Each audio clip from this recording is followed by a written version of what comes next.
Hello. Good evening, Zambia.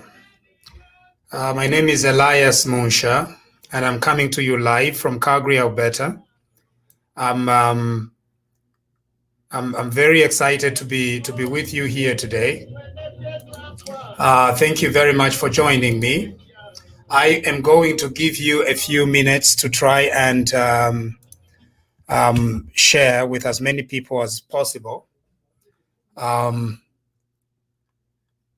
Yeah, I'm going to give you a few minutes to share with as many people as possible. Obviously, I'm still facing the same situation here where my page is still having problems with the Elias Munsha page. So we've got to just come live instead of the usual process that we do, okay? And so thank you very much for joining me, and let's see how far we can go. Okay, please share as much as possible. We have a lot to get to, definitely. Okay. The first thing that I would like to deal with today, definitely is to observe our condolences, to express our condolences to all the people that have lost loved ones during this COVID-19 crisis. This week I have been unavailable because I was at court, and so for about 3 days, which is pretty unusual. But anyway, I was there for 3 days, and next week I'll be there for 2 days as well. So I missed coming live to you, definitely. Okay, so now that we are here, I would like to express our deepest condolences to the families that have lost loved ones during this COVID-19 crisis. And I would like us to just have our thoughts and our prayers be with these families. I do understand that a very prominent Lusaka Catholic cleric by the name of Father Chilinda did pass away as well due to COVID. And so that is extremely sad. That's definitely extremely concerning. And may his soul rest in eternal peace as well, because it's not easy to go through what he went through and then losing him. Definitely losing a person of the stature of Father Chilinda to COVID-19 must make us think about what it really means. This is quite serious. It's a very serious disease. And our thoughts and prayers are definitely with the Catholic faithful and with the family of Father Chilinda and several others. I do understand that several other Catholic priests have contracted the virus and are in either isolation or hospital right now. And so it's very serious. I also do know that several other Pentecostal clergy have also contracted it. And so it's a very big crisis. The statistics today that were shared by the Minister of Health suggest that there is an 11% positivity rate, meaning 10% of all the people, 11% of all the people we are testing is actually coming out positive. That is extremely high. That is most like 10 people in every 100 or 11 people in every 100 that are being tested. That's a very huge positivity rate. It's a very big positivity rate. And our prayer is that the president and the government act very quickly to try and contain the spread. Of course, there are several initiatives that have been put in place to try and contain this spread. The first one is hand sanitizing. I have a big bottle of hand sanitizer in my office. And then the other thing is to wear masks. Okay, I have my mask here. And so the masks are working as well. The other thing is keeping social distance. So even here at the office, we are trying to keep social distance. There are several other measures that can be taken. However, in Zambia, there is one measure that we have not yet taken very seriously, and this is the issue of gatherings. Even on President Lungu's on Facebook page, he's talking about masks. He's talking about hand sanitizing. He's talking about social distancing. but is not really talking about avoiding crowds, avoiding meetings particularly. I know that bars have been closed and drinking places, but political parties are still holding events, churches are still holding events. In fact, from the illnesses of several members of the clergy, it's very clear that the church was a little bit much more careful earlier, but they have not been careful recently, and we can see it through the deaths of clergy. And so church gatherings, political rallies, and all these meetings that, in fact, President Lungu himself is holding across the country, they have the potential to spread the virus far much faster than even things like avoiding masks and everything. It is not enough to say that as long as you wear a mask, you're okay. You've got to avoid those gatherings. The other thing is, it's because some masks are even not being worn properly, okay? I have seen several instances where people are wearing masks like this, exposing their nose. Now, this is not safe.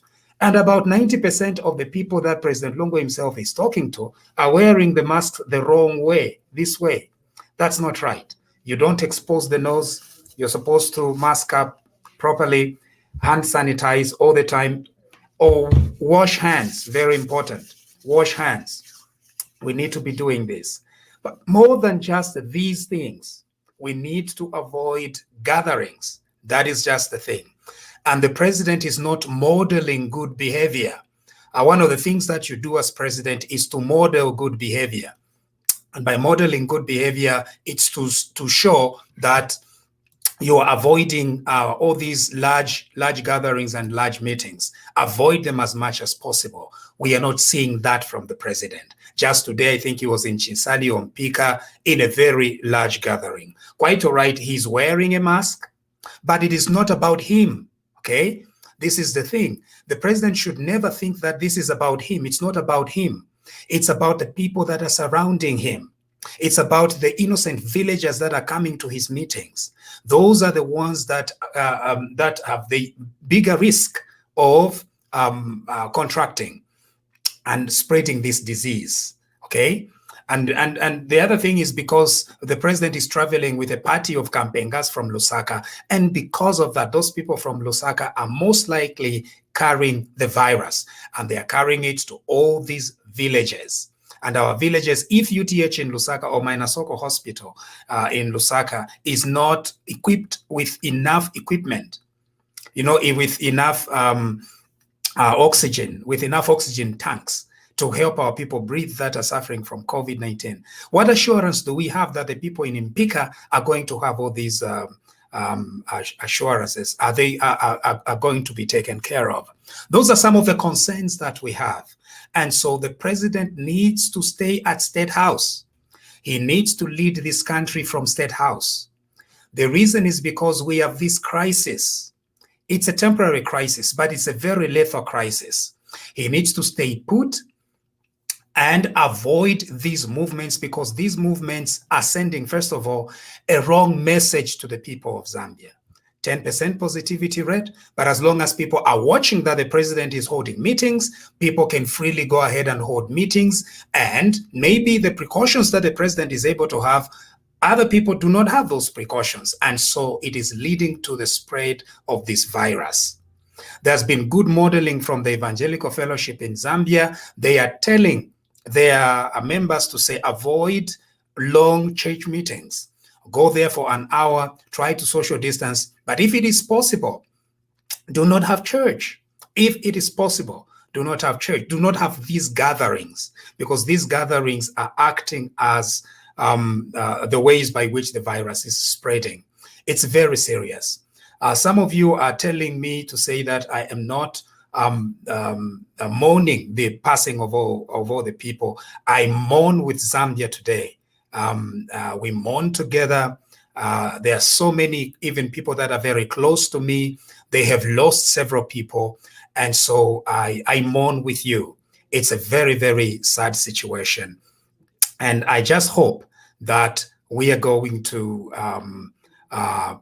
do the actions that we need to do to reduce the spread and receive some treatment.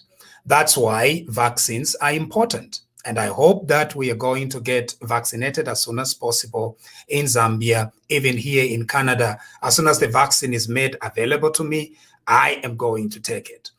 The reason why I'm still not vaccinated is because I'm not regarded as part of the population that is much more vulnerable. Okay, so they are prioritizing older people. They are prioritizing healthcare workers. They are prioritizing people that work in healthcare and all that. Okay, so my age group, my age group is not yet there, so I'm still young, but as soon as it is made available, I intend to take it, and my children too, and my spouse, we intend to take the vaccine because we believe that that vaccine has been discovered, has been made for us so that we can avoid the worst symptoms of this virus. Okay. And so that is the sad situation. When I am asking that the president reduces on his trips, ukuseya vashimagi, when this thing is, it's not because I personally have a vendetta against the president or I hate the gentleman. The only thing is, a president is a very powerful individual in our country. They model what they do, sends a message across the country. And so if the president is freely mingling around the country, it is sending a wrong message. And as a result, you cannot put in enough behavior that is going to at least reduce the spread. If the president were at least modeling a good behavior, we will have no problem with it. We have a problem with it because he's not modeling very good behavior by gallivanting around the country when our statistics are showing 10% positivity rate. It's very sad. Okay. Again, it's not because we have any issues or we hate this gentleman. We do not hate the gentleman. We just want the gentleman to begin behaving in a better way as far as this is concerned. If we do not do anything drastic, if we do not do if we do not make some very, very difficult decisions, we might go the South African way, where it's just gotten out of control in South Africa. You know, they've tried to do as much as they can, but it's gotten out of control, and South Africa did try to control it as much as possible. So in Zambia as well, my prayer is that we've got to make some very difficult decisions, ban public gatherings altogether, okay? Ban public gatherings altogether, just ban them, ban public gatherings until at least we have gone down on the positivity rate. 11% is way too high. And the variants, we understand, are very, very infectious, which means that you're going to be infected at a faster rate with these new variants that are coming in from UK and from South Africa and from several other places. So in order to give chance to our healthcare workers, the best thing is to just ban all public gatherings at the moment. Do away with political gatherings, do away with religious gatherings, maybe allow markets, because markets definitely you need at least that engine of food and economy going, but everything else just restrict. People in offices that can take work home, it's better they work from home rather than working mujinduwingi, because that's where the issue is. I hope we are going to take it seriously, because it's not enough to just say condolences when there are steps that we can take. There is something we can do to reduce the spread. So even for religious leaders, it's not enough to say, no, but we are religious leaders and we are still obligated to attend to people that are infected. Well, quite all right. You as a religious leader, you can take that risk because that's your call. Your call is to take the risk on behalf of the flock. You can do that. But your actions as a religious leader should not put others in danger. You know? That's the issue, because if you are attending to COVID patients as a religious person, quite all right, but you should not put other people in danger, because you might attend to a COVID patient and then you go and pass on the virus to somebody who is innocent due to the nature of your work. Okay, and of course our medical personnel as well, they're crying out because they're stretched to capacity. We don't have enough oxygen masks. We don't have enough oxygen. We don't have enough things that can help, ventilators that can help our people when they are having the most severe forms of COVID-19. We don't have ventilators. So what happens is a person suffers from the worst forms of this, and they cannot be put on life support. We do not have enough support, and so that is the danger that we face. Is it true that traditional remedies are helping? Here is the thing. And in fact, there is a caution from Zambian doctors. What they are saying is that, please, realize that our traditional medicine is important, but it has its own place. Okay? If you begin developing these symptoms, do not just rely on traditional methods. Go and try to attend at a local clinic. Do not wait until it's until it gets worse, particularly for people that are vulnerable. Okay? Able-bodied people that do not have any pre-existing conditions might ride this just fine. Okay? But for people, particularly people with hypertension, BP, and blood sugar issues, sometimes people with already existing vulnerabilities such as HIV and AIDS and things like that, all these vulnerabilities, the best thing is for you to attend to the hospital as soon as possible. Do not wait until you are failing to breathe if you already have pre-existing conditions. Okay, because there is that issue of people avoiding hospital altogether until they are now failing to breathe. That's when they go, and by the time they go, ventilators are not there, they can't be helped, and they are dead. That's very serious. In any case, may the souls of our departed rest in peace. Okay, do you have anything to say before we move on to the next segment about the deaths that we're experiencing in Zambia and the right modeling that we need to see from our leaders concerning this? If you have any comments, I should be able to see you. Again, I'm coming live separately on my page because the software I use to be able to broadcast on 3 platforms at once, there is an issue. So I have to use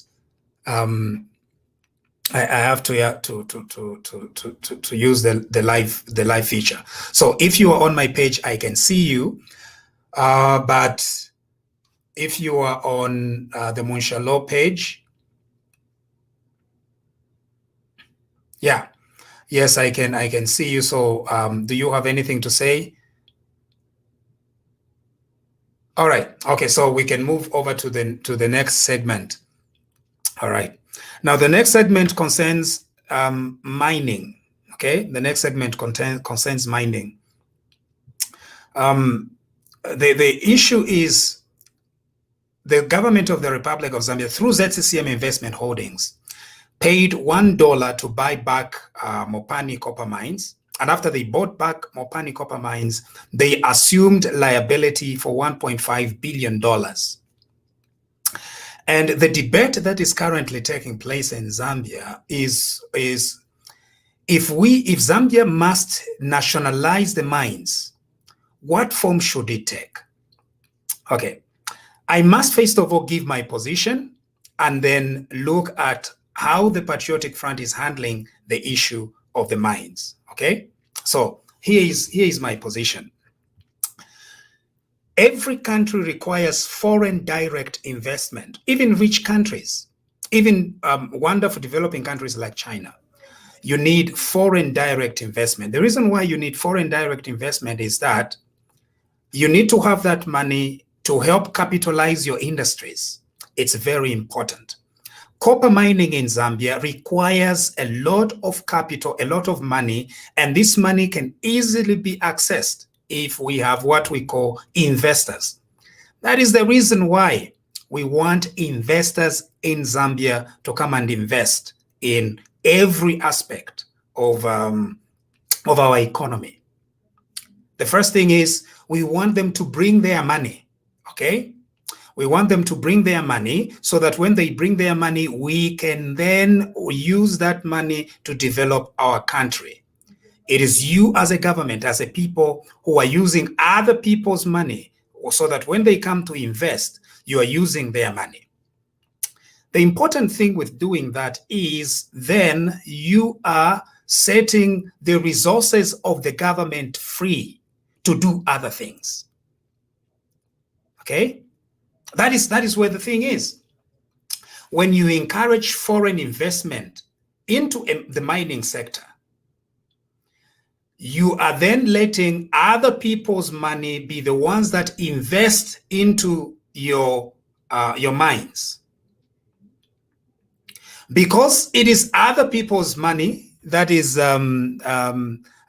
being used. I think we may have run out of. We may be experiencing connectivity issues here now, because it is other people that are investing in your mines. You as a government can redirect your resources into other sectors. Okay, that is why we need foreign investment. That's why we need foreign investment. It is for that reason. It is for this reason of making sure that they come with their money and invest. They come with their money and invest into your country. That is the goal. The goal is you are using them. Very important. You are using them. Okay? Now, as you are using them, they also are thinking that they are using you. Quite all right. It's okay. As long as they can make a little bit, but the thing is, at least they have invested heavily in your country. That is how every country developed, and that is how China itself developed. The country where we go to borrow, Kaloba. How did China become an economic superpower?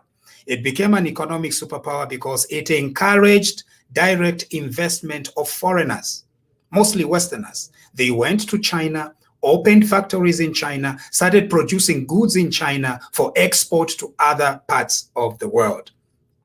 The Chinese did not begin by insulting the Westerners. No, they did not do that because they realized how important foreign capital is to the development of your country. Even Canada, which is one of the richest countries on the face of the earth today, still encourages foreign direct investment, be it in mining, be it in agriculture or anything.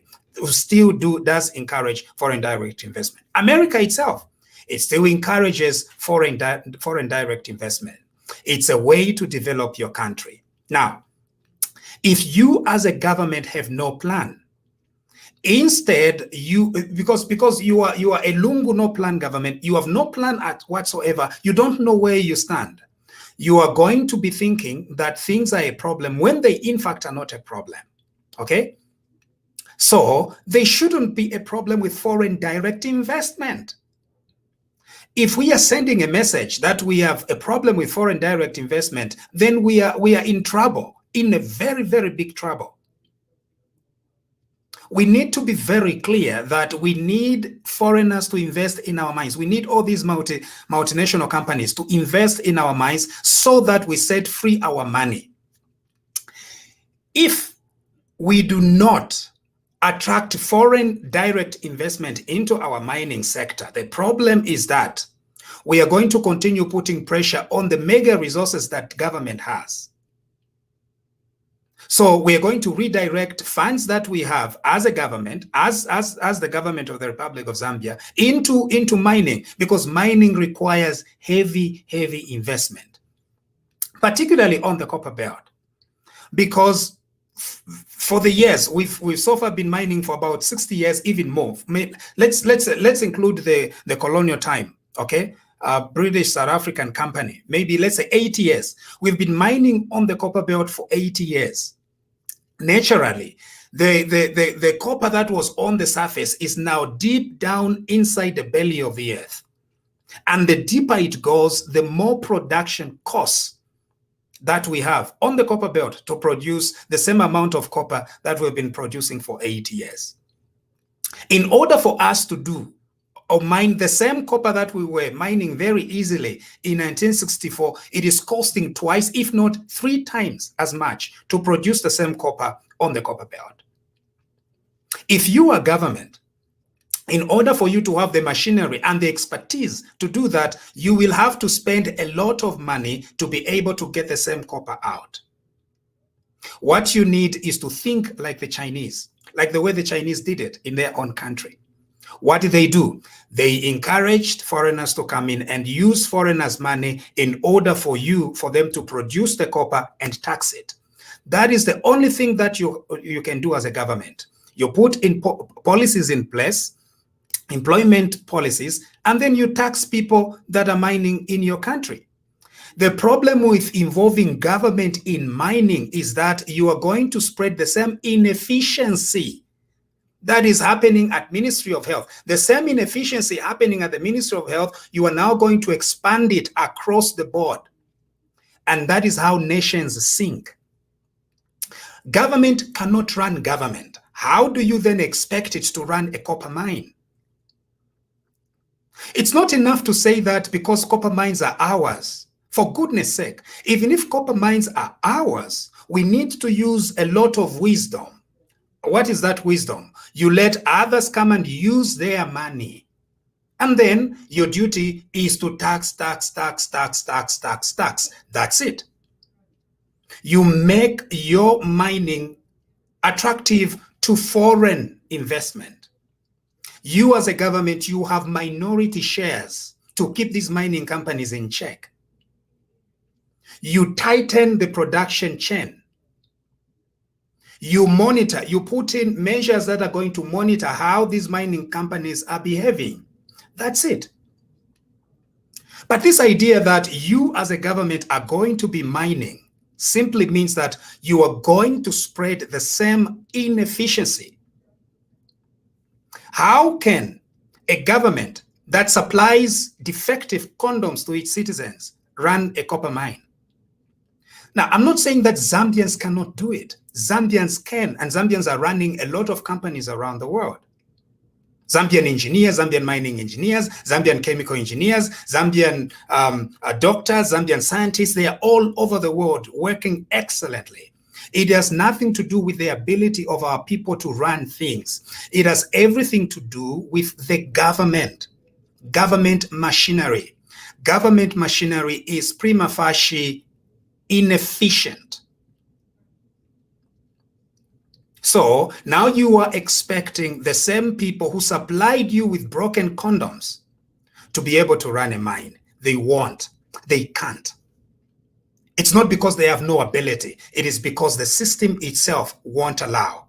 What is the best thing to do? You as a government, stay away. Establish policies, establish taxation, make foreign direct investment attractive, and then have seats on the boards of all these mining companies. That's it. So what has happened at Mopani is this thing where the investors at Mopani, that's why in a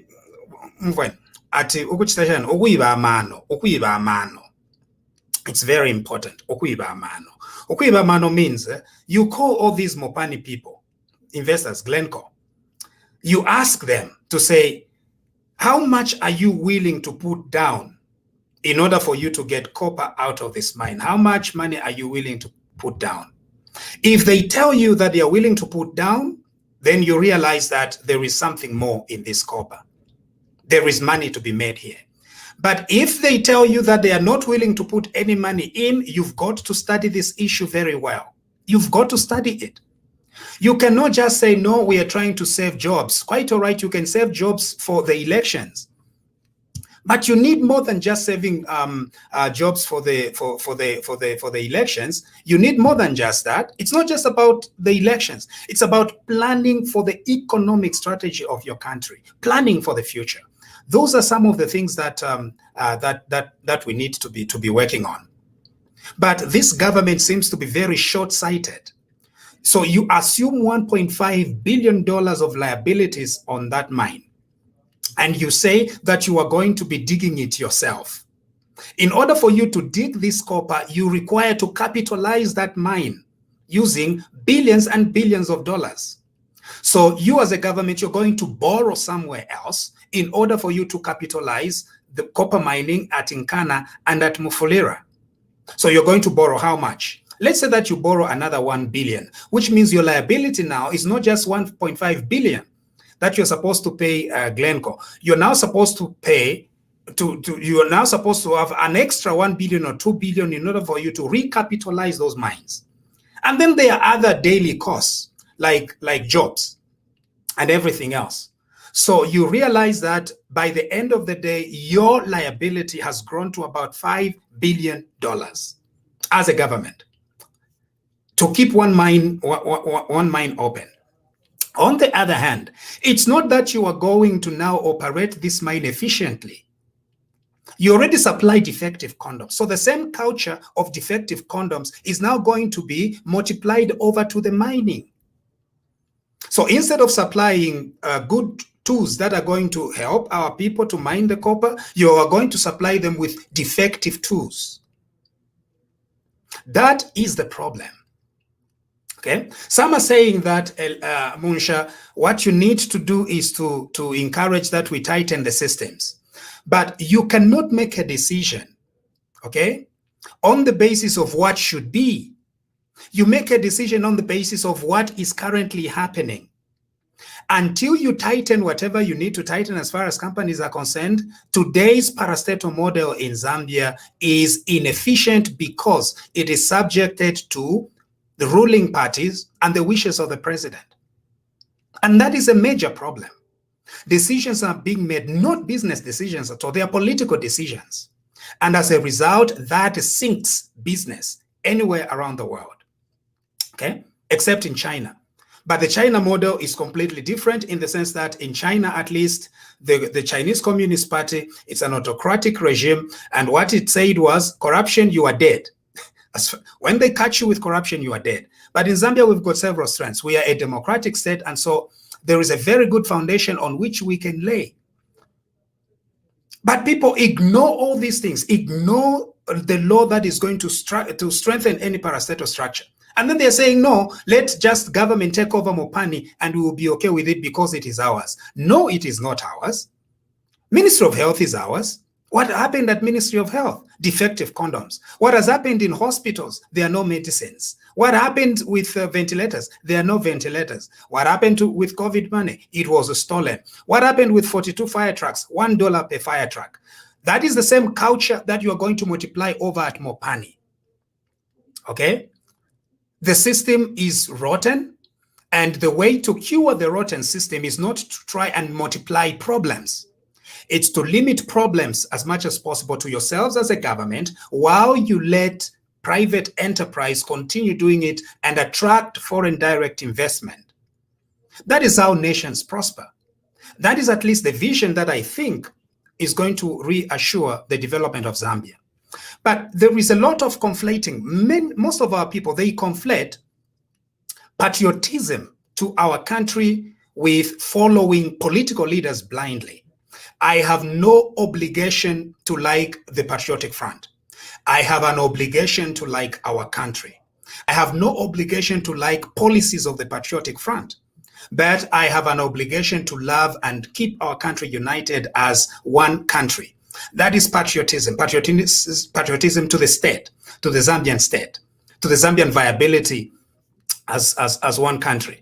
But I have no obligation to support policies that the Patriotic Front puts that gives the impression that the mine is now ours, when in fact we are assuming a $5 billion liability, $5 billion that we do not have.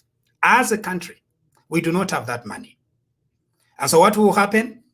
Government will continue paying the Mopani workers for a few more months until elections. What happens after elections? When the reality now dawns in that you cannot continue subsidizing Mopani. What is going to happen? So when we are saying this, it's not because we are not committed to the Zambian cause. It is because we are trying to expose the rot of the Patriotic Front, the way they think, the way they operate.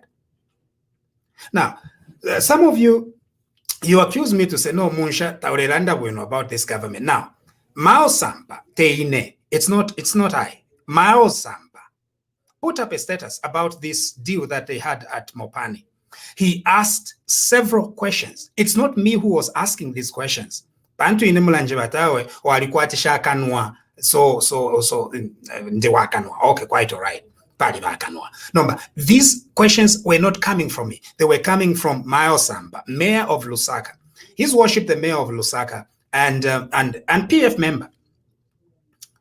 Because what he's saying is this 1.5 billion deal sounds like it was made just to enrich the Patriotic Front. So he's saying, who are the advisors for the 1.5 billion deal with Glencore? Who were the lawyers? Who were the valuers? Who were all these people? Those are the questions that His Worship the Mayor is asking, and I support him. It appears like the decision to buy Mopani at $1 and assume the $1.5 billion liability was not made in the best interest of the country. It was a very short-sighted decision. It's short-sighted in the sense that it's just done to enrich the Patriotic. That's why the mayor is asking those questions. How come? Who valued all these? Is it worth it? Is it worth it for the country to assume 1.5 billion liabilities, direct liabilities to Glencore, and then still be in need of billions and billions of dollars to recapitalize the copper mines? Because now we must go deeper to dig out this copper. Who did the study? What percentage were they given? Those are the questions that Mao Sampa, Teine. It's Mao Sampa who is asking the questions. How much percentages were the advisors paid who were advising ZCCM about this? Okay, let me be very categorical about this. The Industrial Development Corporation, in the manner in which it is structured currently, it's corrupt. It's a way of corruption. That's it. Which is chaired by a president chairing a company, for goodness sake. A politician chairing a company. That is because if you are president and you are chairing a private company, you know what happens? That company will be led like a branch of the Patriotic Front. And that's exactly what is happening. Decisions to invest are not being made in the best interest of the country. Decisions to invest are being made in the interest of the party. Badiemo. Those are the questions that the Mao Sampa is asking. On capacity to run a mine, you are telling me that ZCCM Investment Holdings has the capacity. What has happened with ZCCM Investment Holdings at Ndola Lime today? Ndola Lime. What is happening at Ndola Lime? Mismanagement. It has not made any money. Ndola Lime. It is run by ZCCM Investment Holdings.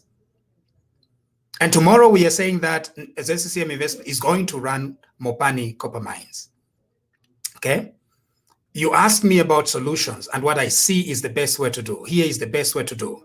The government of the Republic of Zambia should be concentrating on strengthening its governance side of our country. Policies, politics, taxation rules, and all these, and tightening the chain of production. That's all. It should have shares in mines, but it shouldn't be the one managing the mines. It should instead encourage foreign direct investment so that we use other people's money. When they come, they use their machinery. They invest their machinery. They invest their own money, with the promise that they're going to get a portion of the profits. That's what we have got to do. However, if the cost of going deeper at Nchanga, okay, if it is going to cost us more to go deeper at Nchanga, we need a courageous government that is going to face the people of Zambia and say, we have the potential, quite all right. But in order for us to exploit this potential, it is too expensive. And because it is expensive, we've got to invest in different ideas to revive our economy. If the copper belt mines are not viable in terms of cost, the government must be truthful, address the people of Zambia, and give us a vision. If now we must shift our attention to Northwestern Province as the new copper belt, let us do that. But let us tell the people on the copper belt the truth about the reserves that we have and the cost that we need to invest in order to bring out comparative minerals. Again, world over, it's not just potential of having things. This is the problem that we have sometimes in our country. We like things. We love things. And so we say, I own this mine. But what good is it to own a mine when you've got to put in so much in order to get so little out of it? Perhaps we need some courage from the government and say that a particular mine is not viable. That is the kind of thing that we need. So can the government tell us, is Mopani viable? Or to make it viable, how much will it cost to make Mopani viable in order for us to go deeper and deeper? Go deeper, Papa. In order for us to go deeper into mining, how much is it going to cost us? Is it worth for the government that is already broke to continue borrowing money in order to go deeper down the belly of the mines in Mufulira or in Kitwe? Are there alternatives? Is there something that we can do apart from this idea that we continue with our dependence on copper? Since 1964, we've been talking about diversifying our economy. And yet we are still investing billions and billions of dollars into a diminishing resource that might not give us the result that we are looking for. It is time for courageous leadership. A leadership that does not just look at the elections in August, a leadership that looks beyond and plans for the future of our country. And nationalization is not a plan. Nationalization is desperation. Because nationalization is in fact, it's abusive in the sense that you are preying on the emotions of Zambians. You are telling them, no, this thing is returning to you, when in fact, it is not. When in fact, the people of Zambia are going to suffer more to keep some of these projects going on. It will take more debt.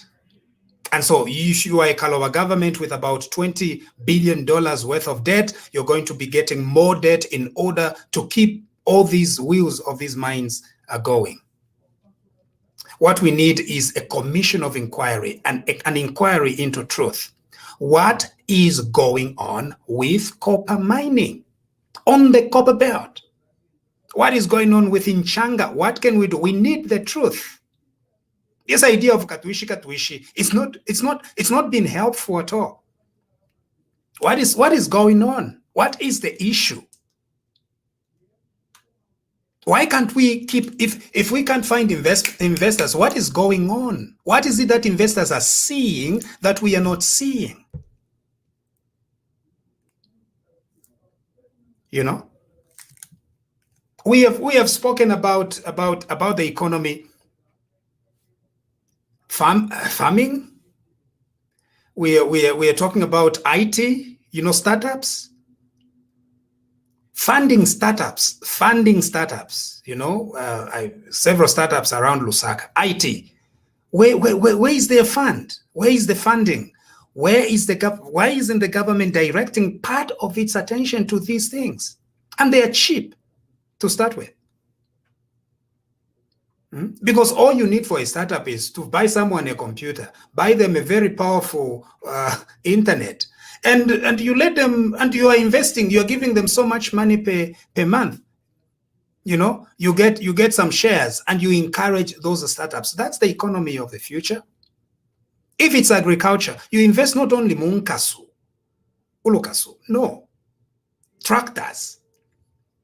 things that are going to help with the future. If it's fertilizer, we can, nitrogen chemicals of Zambia can produce fertilizer.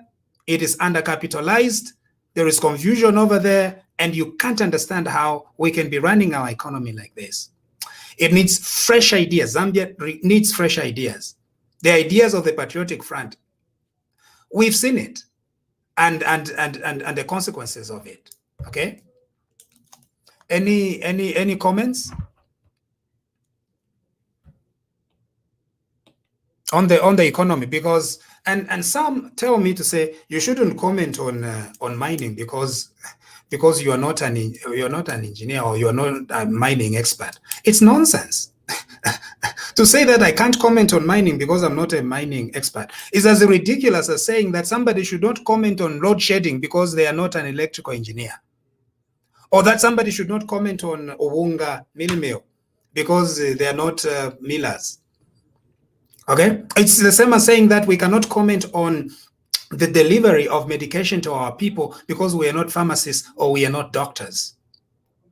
Okay, and some people conflate the geology with mining, or with the business concept of mining. They're not the same. I'm not a geologist, but do I have ideas about how we can make better our economy on the copper belt? Yes, I do. And as a citizen, I can comment on that. This idea that no, we should leave it to mining experts says who?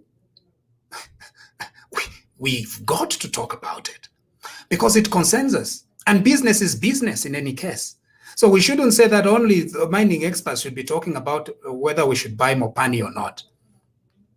The thing is, what we need is the truth. We need to face the truth. Government must establish a commission of inquiry into the viability of mining on the copper belt. They should tell us not only about value, they should tell us not only about potential. Everything has potential, right? Everything has potential. But what potential, how does potential benefit you if you've got to lose your life in order for you to get it? It's useless. So we are not just concerned about you telling us how much longer the deposits are in Kitwe.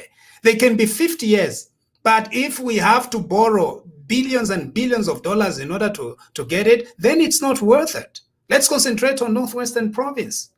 Let's concentrate on attracting foreign direct investment in Northwestern Province. Let's concentrate on tightening the production chain until we export our things. Let us not just say, no, we've got to begin these things, we've got to take over. Take over and do what? It's not just about taking over. This is the kind of policies that the Patriotic Front is trying to do, abusing us. Okututumfia, nobufi. Ati yom kwai twalapoka fiala bafieso munshilanshi. Tekulanda vyati chichove, you know. Kwatu muntu ero kusondera vyati chiria chove na chiria chove mwe bantu oga chande nomba plan iri kwi. If you are emotional, if you are chove, we are done with that. Tatulefwa vyati chove. Abantu balefwa yokudia okwikala kwino nokunwa kwino nama none nefya kudemfwa. If you are in Zambia balefwa. So nomba kuba pela plani bwino kwa tifyo fika banifi notu kubewa vyati yo mkwajira chimaini chove.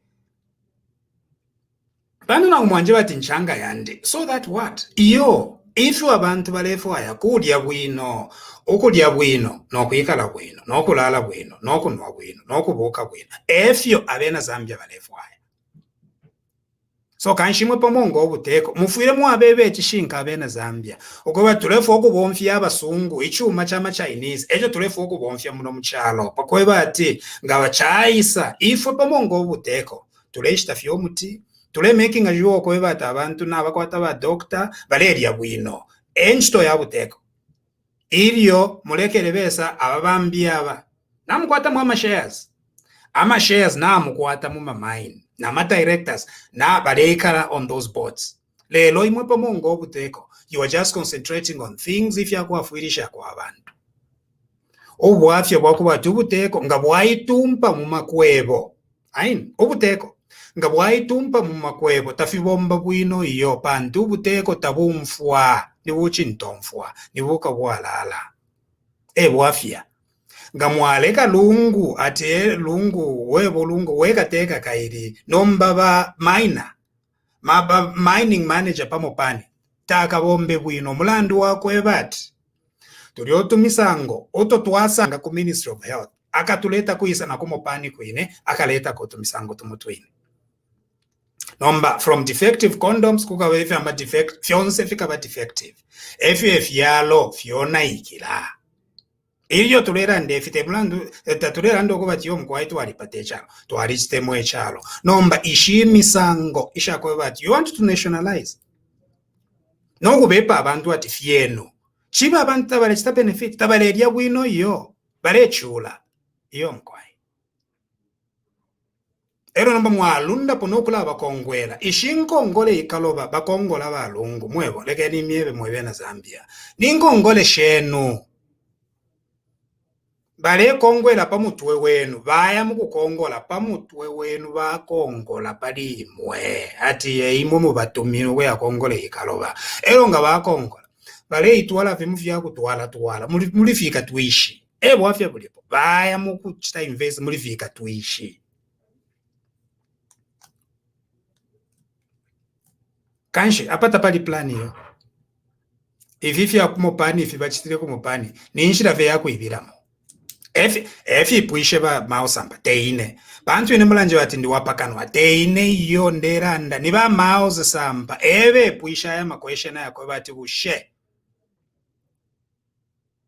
mwabali pire shinga bachitire value fyo aba bombero yo mulimo ni bani efe be puisha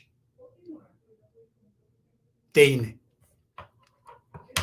so teko bati twalipata chalo nangu we have no idea if into kuba steady ubuteko ufuri wa steady imagine ubuteko ufuri wa steady not if ya chichite fie you know tapari nefile tapari you know bati kuiso kwat baisule chi ngamwaipusha vaneni finish file chitika tafile panga sense like any miebeko if ya chitika Northwestern Province kulimainimo KCM Investment Holdings sued one of the investors.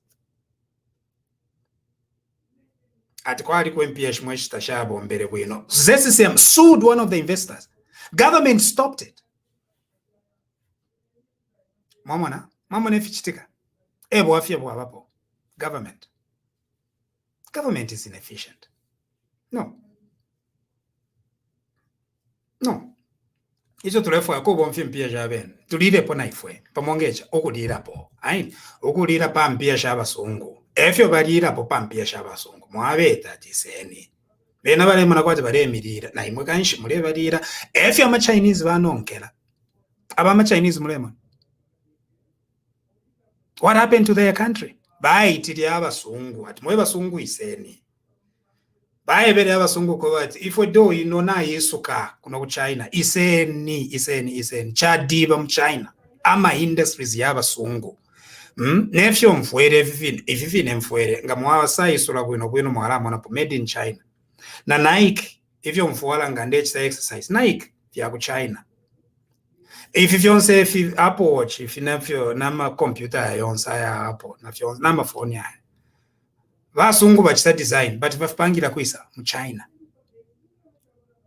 mulandu wako bati China bali isuka brand sana echo tulefwaya kuisula abantu besu na ifwenshi brand ukubesula brand otukula tukana fye ifi uli onse kuti atukana yo mwe basungu mwalitumba mwe basungu shanshani everybody can do that but after angate strategic after mwafulwa nomba kuikala panshati twala bomba shani pako bati abantu beso badie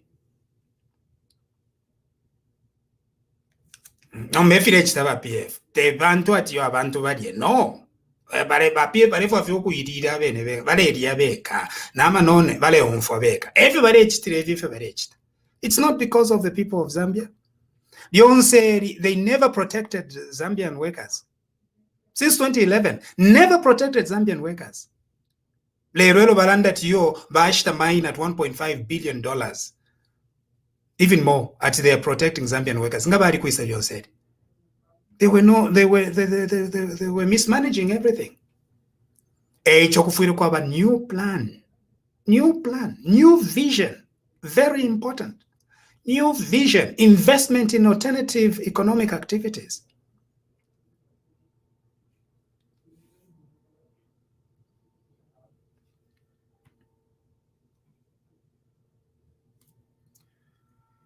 I'm a commenter, Chan. Amutishan. How it already read was our pit.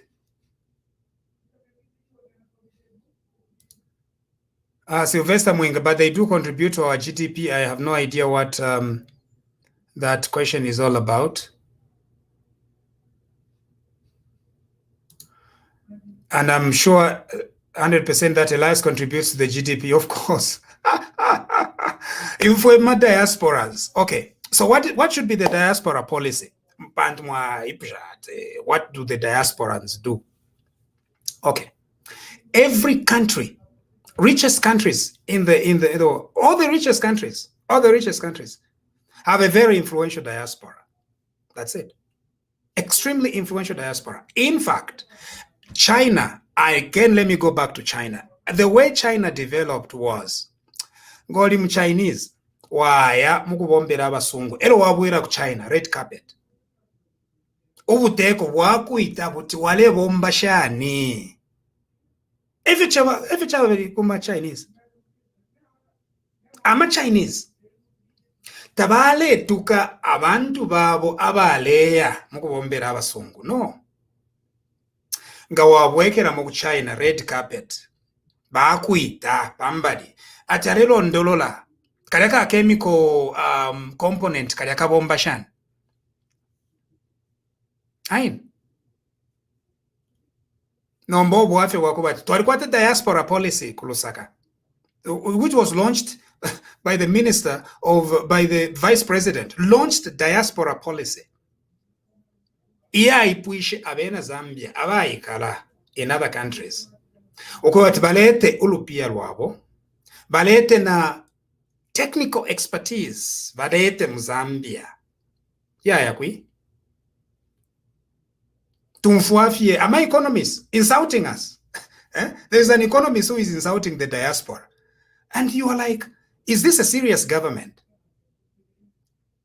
Imwe as a country, as a government, abadi serious kubeta ma diaspora mwasabeka lika around the table mwaumfwa kuliyama scientist, nuclear scientists. Zambia has nuclear scientists.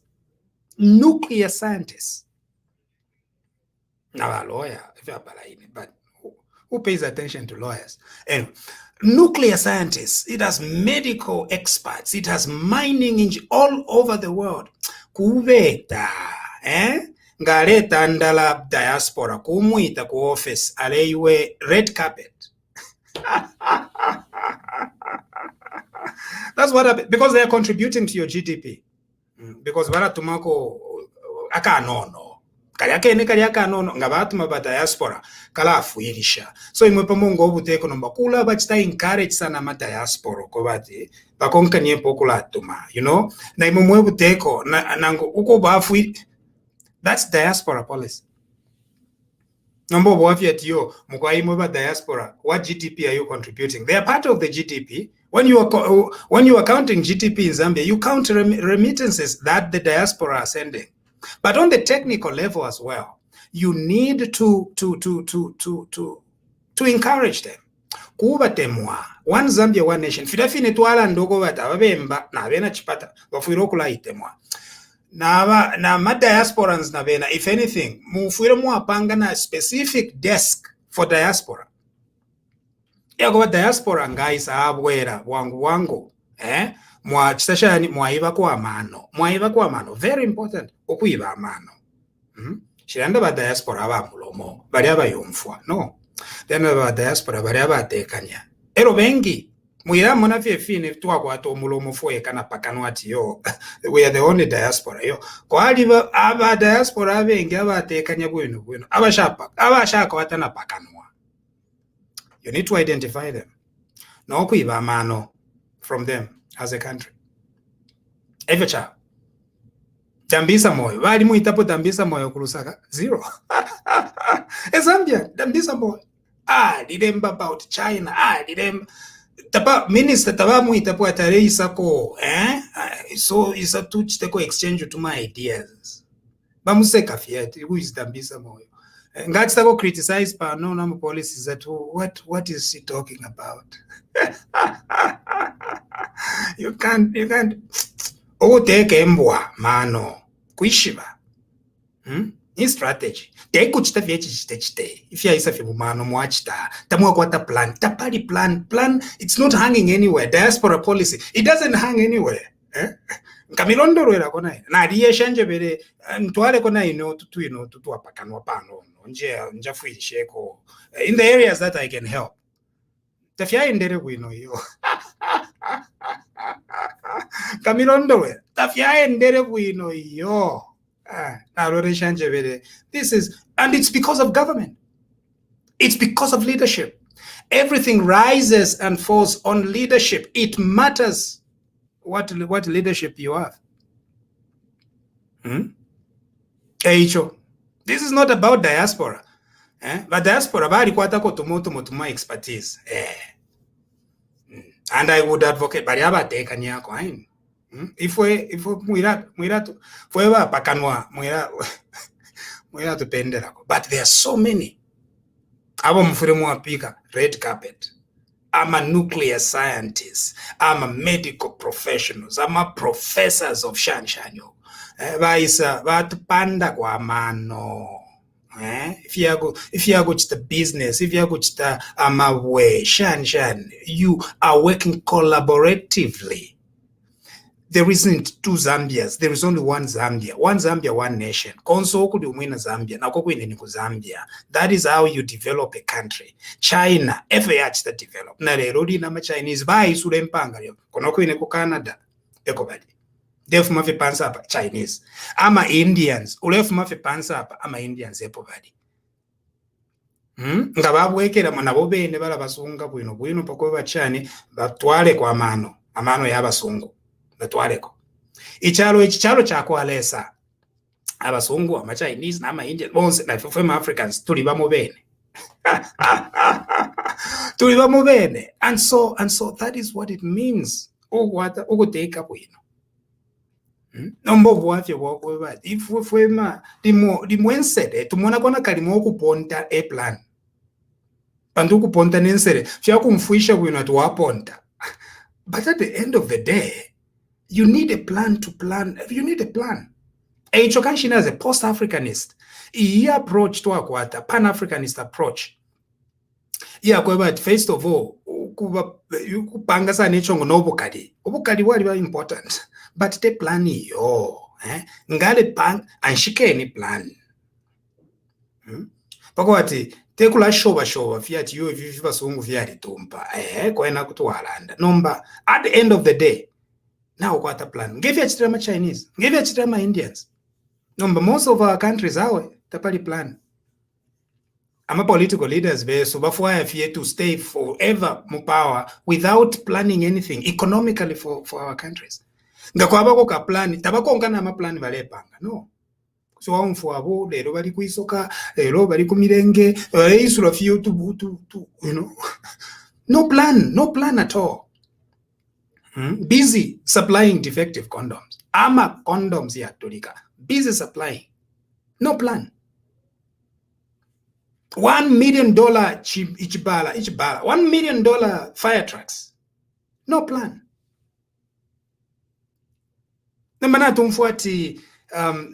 Somebody paid anonymously for the ministers who overstayed 2 million kwacha or something like that. It's all confusion. Leadership matters.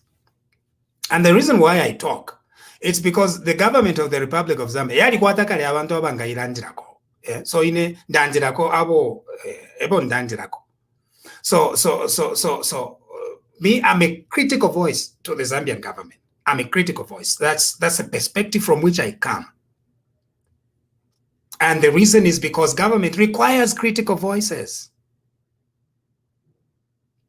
I'm a critical voice. It's not making sense. It's not.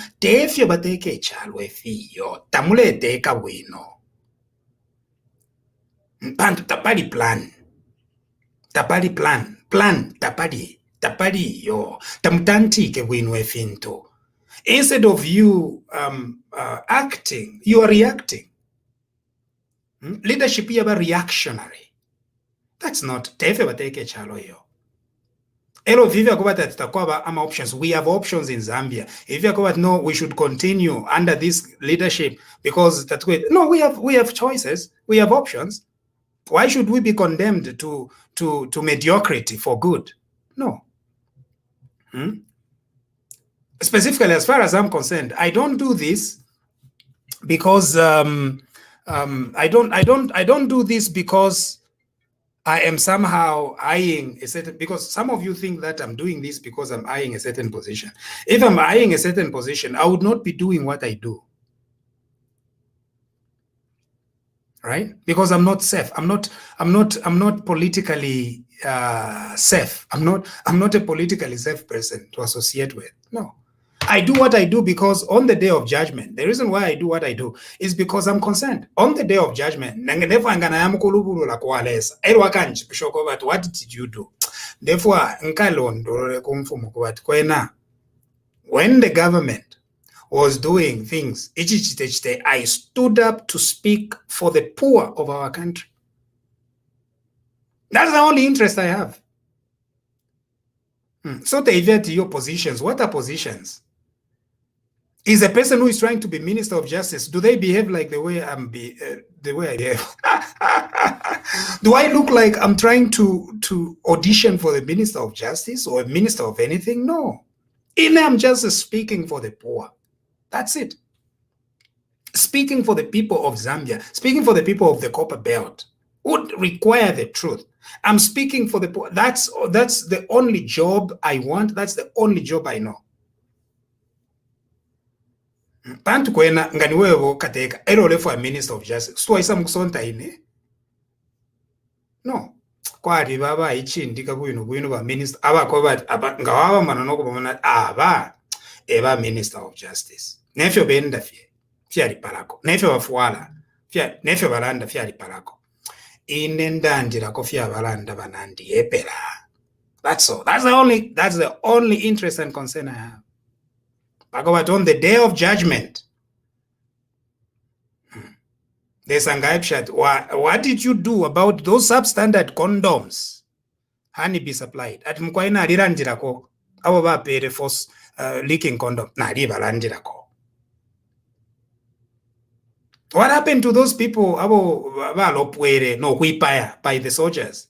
And today is an anniversary of the passing of Nsaman Kaunda. Is it today or tomorrow? I spoke for them. I stood up to power. Epela. That iyo lungu ale pera bakapokole mfuti nempolo polo. Okuyayipa yabantu nafimanda ashita. At I spoke for the people of Zambia. Therefore, that's my only interest. I spoke for the people of Zambia. And I told Lungu, ukovat we Lungu, if fimanda washita, nicho lefo wipa yabantu.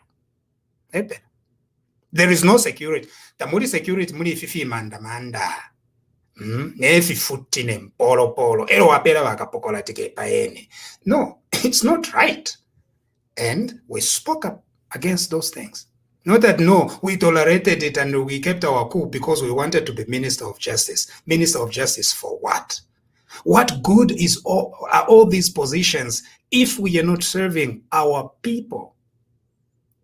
What good are all these positions if at the end of the day there is no medicine in Milenge, no medicine at Chwempala market, no medicine at Chawama market? What good is all this nationalization when you are taking money from the poor in order to invest in a mine that might not give you the things that you want? or paying of our investors have. Instead, you go at Vareto Lupia, Nimumuala, Moamuba Pero Lupia. Glencore, how can the Zambian government? Ama investors have a covered, they take the risk. Ni risk yabo. When investors come, Vareto Lupia Mcharoche. It's their risk, not your risk. But what am I investors have, you know, I'm a fund managers or whatever it is. I have no idea how that works. If it's the loss, it's their own loss. How can the government of Zambia underwrite the losses of these companies? 1.5 billion. When you are a poor country, and number, if it will land at Yomkwai, it's because of what? We can't talk about this $1.5 billion that the Zambian government has pledged to give Glencore. $1.5 billion. How many Panados would we buy in that $1.5 billion? Why should we underwrite their losses? If they're saying that they are losses, why can't they just go? Why didn't you just let them go? Okay. I did that balaya because tamudi tabare pasanga mo profit. Nishtamo bare kerefe baya. Why do you have to pay them $1.5 billion? To save jobs. Number, how long are you going to be saving those jobs? If there is no mine, if it's too expensive to mine, how long are you going to be doing it? Tell the people the truth. Abena Zambia whatever if it's shinka, kube if it's shinka. Ain. Advashimagi ndina mashi wipa no. Idi ashide apanganda ikale niko panshi. Adindefo ya mi pusheko bashimagi. Uje Tulei kalashani pano panganda, Tulei kalashani, tinkala bwanji pano panzo. That is the kind of truth that we need. In tungulusho kushipa, not reacting. You know, you are all over the place. Anyway, thank you very much for joining me today. It's because we were not together for the past 3 days. Anyway, thank you very much. May God bless you and may God bless our country. I hope that next time Facebook will have resolved all the problems. There is the star thing on Facebook. Please give me stars. Apparently stars are a way to pay me, you know, kind of something like that. But I think it's just about Facebook. Facebook wants to make money out of me. Okay? But so give me stars. Okay, there is somewhere there's where it says give Elias stars. So when you give me stars, Facebook makes money, and I do understand that I make money too. Interesting. Anyway, thank you so much. On YouTube, please subscribe and encourage others to subscribe as well. Otherwise, thank you very much for joining me today. God bless you and God bless our country. We'll see you sometime soon. Okay, thank you. So now, because I'm doing double, I must first of all end this one. Okay, God bless, and end this one as well.